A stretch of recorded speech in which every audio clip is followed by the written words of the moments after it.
Rreth 80 familje në fshatin Shpërdhet të Kurbinit janë izoluar për shkak të shembjes rrugës nga prurjet e shumta të lumit Droja. Segmenti rrugor ka posuar shembje në një gjatësi rreth 100 metra, duke bllokuar lëvizjen e banorëve. Kjo situatë sa herë bjershi këto problematike. Kjo është ujë e rrëmbyeshëm siç e shihni vetë. Ky vjen me rrëmbim, nuk ka ujë qetë se po e prit ti për shembull po i vej diçka. Kanë erdhë, e kanë pa. Bilet më kujtohet para 1-2 vjeç, erdhën ato të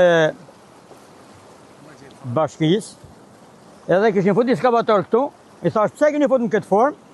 E më gjashta është dhe më na dhonë dhe në men, po jo thash men. Sa ai si bano, ai e di ato vrullin ujtit këto, edhe ato mënyra se si komandohet ujti. Është pezullu fshati komplet. Shefti, rrugë makinën kam çort të hysh anej. Ai nuk është kalim ajo. Këtu një fshat është, këtu janë rreth 70 shtëpi. Se do kemi probleme me smunë, do ta bëjmë krahas ose në alien tjerë, ose do ta bëjmë me krahas, rrugë tjetër ka, ose me hedh në ujë. Tu para 2 vjet e njëjta situatë.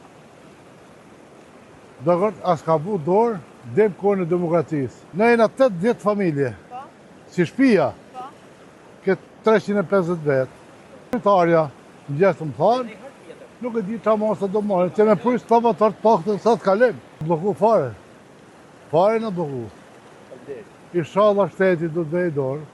Problematika ka pasur edhe në Rubik, si dhe në rrugën e Kombit. Një masiv shkëmbor u shem në Rubik duke bllokuar njërin krah të lëvizjes.